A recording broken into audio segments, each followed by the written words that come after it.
एक लगभग 65-70 के बीच की वृद्धा माता आई जी। उन्होंने बताया कि उनके 2 नौजवान बेटों का अपहरण करके हत्या हो गई। और उसने 2-3 गवाह बताए कि ये उसके गवाह हैं और पुलिस मुकदमा नहीं लिख रही।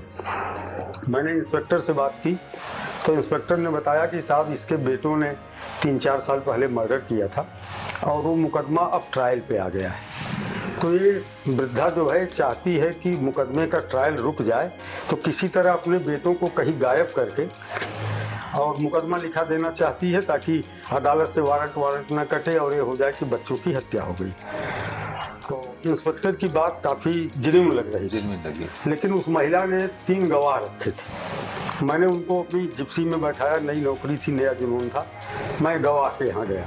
गवाह 15-20 किलोमीटर दूर एक सकीट गांव था, थाना है जी, वहाँ का रहने वाला था। मैंने उसको बुलाया और ठीक से धमकाया तो उसने बताया कि साहब मैंने कुछ देखा नहीं है, हमारी रिश्तेदार हैं, इन्होंने कहा था कि तुम गवाही दे देना और मैंने फिर जो होगा देखा जाएगा।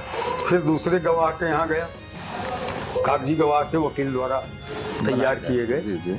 तो दूसरे गवाह को भी मैं अकेले में ले जाके धमकाया तो उसने भी यही बात की कि उसने कोई अपहरण होते हुए नहीं देखा है। वृद्धा का कहना था कि मई के महीने में तारीख पर उसके बच्चे दिल्ली से आए थे और एटा कोर्ट से फिर वापस नहीं गए, न तो दिल्ली पहुंचे और न गांव गए। और एक जो वृद्धा माता जी थी उनकी उम्र लगभग 65 साल के आसपास थी, बच्चे भी 25 से 35 के बीच में दोनों थे और 2 ही उसके बेटे थे। बस ये था कि दोनों बेटों ने 2-3 साल पहले एक रिश्तेदार की हत्या कर दी थी, उसमें वो नामित अभियुक्त थे और वो मुकदमा ट्रायल पे आ गया था। तो जो भी गवाहों ने पूरी तरह पलट दिया तो मुझे भी लगने लगा कि ये कहानी कुछ है, क्योंकि पुलिस वाले शुरुआती दौर में जैसा नीचे वाले समझाते थे लगभग वही बात समझ में आती थी। फिर वो माता जी जो है SSP से मिली, श्री KL मीना साहब, बड़े अच्छे मजबूत ईमानदार पुलिस अधिकारी रहे जी, कन्हैया लाल मीना जी।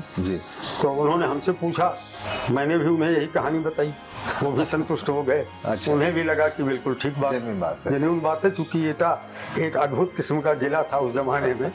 तो अभी भी हाँ, लेकिन आश्चर्य ये हुआ कि इसके बाद वो माता जी का घर एटा सिटी से लगभग 55-60 किलोमीटर दूर जलेसर थाना क्षेत्र लास्ट है फिरोजाबाद बॉर्डर का, तो वहाँ की रहने वाली थी। और डेली मैं सोया रहता था तो 7 बजे मेरे आवास पे आ जाती थी और बैठ के बाहर रोती रहती थी। फॉलोवर आता था, मुझे जगाता था, क्योंकि मैं देर रात सोता था, 3 बजे 2:30-3 बजे। तो वो उसको चाय वाय पिला देता था। जब मैं तैयार होकर ऑफिस जाने लगता था तो माता जी को मीठी गोली देता था, क्योंकि मुझे भरोसा था कि ये फर्जी कहानी लिखाना चाहती है ताकि उस ट्रायल से बच्चों को बचाया जा सके। 16 दिन गुजर गए, ठीक, वो डेली आती थी और डेली रोती थी। बिल्कुल। तो 17वें दिन जब मैं निकला घर से तो मुझे लगा कि लगातार इतने दिनों तक कोई ड्रामा नहीं कर सकता। हमको लगा कि हम लोग इसकी संवेदना को पहचान नहीं पा रहे हैं। तो मैंने इत्मीनान से बैठाया उनको अंदर ड्राइंग रूम में और अनुसूचित जाति की महिला थी, उनको चाय पिलाई। हमने कहा, माता जी देखो, आपके सारे गवाह बता रहे हैं कि आपने फर्जी सिखाया था और कैसे आपको लगता है कि बेटों की हत्या हो गई। तो बिलख के रोने लगी। उसने कहा, बेटा मेरे पास कोई गवाही नहीं है, क्योंकि वकील ने कहा था कि 2 गवाह रख लो, तो इसलिए मैंने 2 रिश्तेदारों को पैसा दे के तैयार किया था। लेकिन एक माँ का दिल कहता है कि मेरे बेटों की हत्या हो गई है। अच्छा, अब तुम्हारे ऊपर है कि मेरे आंसू हमेशा के लिए पोंछ दो या मुझे अधमरा करके छोड़ दो। अगर इस बात का भी खुलासा हो जाए कि बेटे मेरे नहीं है तो मैं सुकून से मर सकूंगी, जितना रोना है रोऊंगी। मुझे उनकी बात में काफ़ी सच्चाई लगी और अपने आप को बड़ी संवेदना पीड़ा सी हुई। इसके बाद मैंने माता जी से कहा, देखो पुलिस कोई कार्रवाई तभी कर सकती है जब कोई मुकदमा लिखा जी।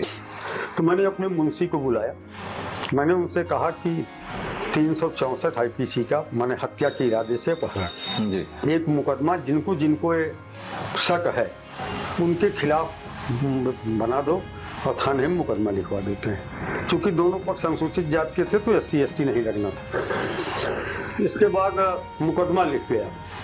माता जी थाने पे गई FIR लेने तो इंस्पेक्टर ने धमकाया कि CO साहब ने मुकदमा लिखाया है, वही जांच करेंगे, फर्जी मामला लिखवा दिए।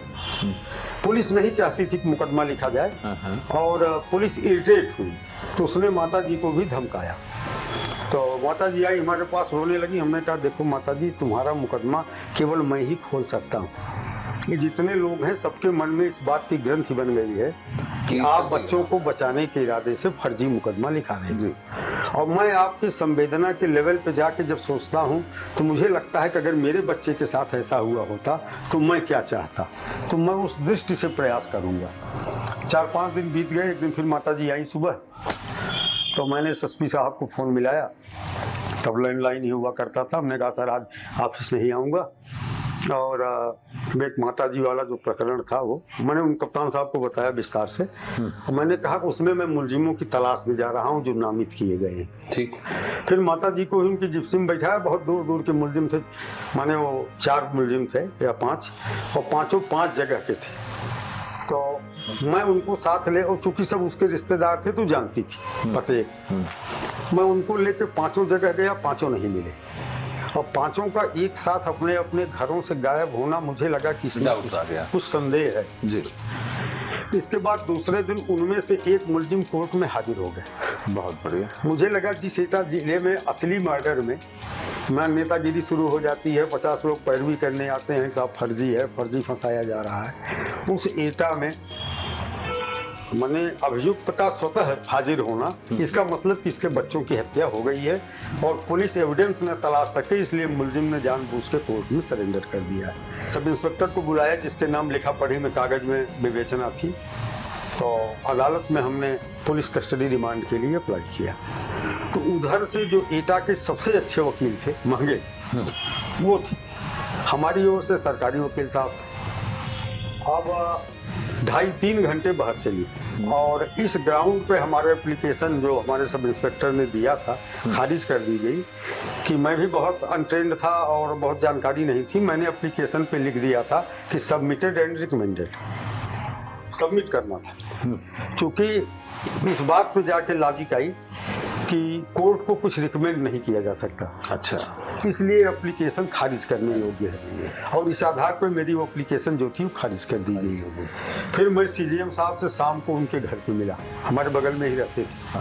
तो कहे यार तुम्हारा क्या इंटरेस्ट है? हमने कहा साहब संवेदनाओं का मामला है और मैं चाहता हूँ कि अगर इसके बच्चे नहीं हैं तो इसे पता चल जाए, जितना रोना है, जितनी आंखों में आंसू है, पीड़ा है, वो बाहर निकल जाए, और अगर बच्चे जिंदा हैं तो सच सामने आ जाए और फिर हम इसके खिलाफ कार्रवाई करें।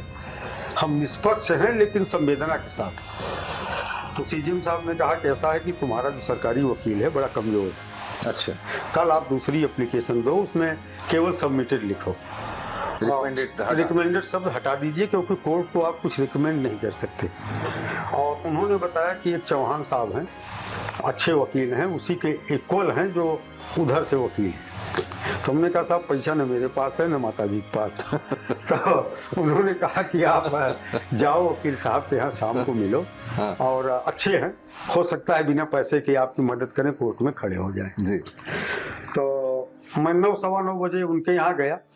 थोड़े दिन हुए थे लेकिन मेरी इमेज छब बड़ी अच्छी थी। अच्छा। तो वकील साहब मतलब कभी मेरी मुलाकात नहीं थी, लेकिन मुझे लेकर के उनके मन में बड़ी साफ सुथरी अच्छी छवि थी। जी जी। तो उन्होंने हमारा बड़ा स्वागत किया और बैठाए, चाय पानी कराया। फिर हमने समस्या बताई। हमने कहा देखिए न पैसा मेरे पास है, 3,500 तनख्वाह मिलती है, उतने में किसी तरह जी खा ले रहा हूँ, और न माता जी के पास है, अकेली है, विधवा है, 2 जवान बेटे थे गायब हैं। कस्टडी रिमांड के लिए आपको खड़ा होना है, और आपके खिलाफ ये वकील साहब हैं और बड़े तगड़े वकील माने जाते हैं एटा कचहरी के। तो उन्होंने कहा ठीक है मैं रहूँगा। अगले दिन फिर उसमें करीब 2.5-3 घंटे विधिवत बहस चली। बहस के बाद सीजीएम साहब ने जजमेंट जो है कल के लिए रिजर्व कर लिया। तो शाम को उन्होंने मुझे बुलवाया अपने घर पे और कहा कि देखो मुझे पता है कि जजमेंट जब मैं दूंगा तो आधे घंटे में मेरा जजमेंट स्टे हो जाएगा। इस तरह की डीलिंग उधर से हुई है कि कोई न कोई हमसे सीनियर स्टे कर देगा, स्टे करा देगा, तो तुम्हारा सारा प्रयास विफल हो जाएगा। मैंने कहा क्या करूं? उन्होंने कहा देखो मैं 10:15 तक रोज कोर्ट पहुंचता हूं, ठीक 10 बजे पहुंचूंगा, 10:02 पे आपको ऑर्डर दूंगा, आप 20 मिनट के अंदर उस ऑर्डर को एग्जीक्यूट करा लीजिए। कि जेल से किसी तरह उसको मुलजिम को बाहर निकाल लें, तो जब एग्जीक्यूट हो जाएगा तो स्टे निरर्थक हो जाएगा, उसका कोई मतलब नहीं। तो मैं सुबह 8 बजे ही सक्रिय हुआ, जेल में गया, जेल अधीक्षक से बात किया, मुलजिम को बुलवा के बाहर वाले कमरे में जेल अधीक्षक के रखवाया। और ठीक जैसे 10 बजा, मैं तो 9:45 बजे ही कोर्ट के सामने खड़ा था, सीजीएम साहब आए, उन्होंने दस्तखत किया और आर्डर की कॉपी थमाई। उसको लेके मैं भागा, सीधे जेल गया और जेल से मुलजिम को 2-3 मिनट में निकाला, गाड़ी में बैठाया, जिला अस्पताल मेडिकल कराना होता है। तो जब मैं मेडिकल करा के लौट रहा था तो 2 वकील मोटरसाइकिल से पीछा करते हुए स्टे का कागज लेके आए, लेकिन हमने कहा देखिए स्टे का जो आदेश है जेल अधीक्षक के लिए है। अच्छा। और ये एग्जीक्यूट हो चुका है, अभी निरर्थक। और मैं उसको लेके गया, थोड़ा सा, अब आप उसको 3rd डिग्री ही कहें, इस्तेमाल किया। उसने कहा कि सर हमने जहाँ लाश छुपाई है चल के दिखा सकता हूँ। लाश की बरामदगी हुई, हजारों की भीड़ थी और शहर से मात्र 1.5-2 किलोमीटर दूर। तो इस तरह माताजी बहुत रोई और लेकिन इसका मुझे सुकून रहा कि जितनी पीड़ा उनके अंदर थी वो सब बाहर आ गई।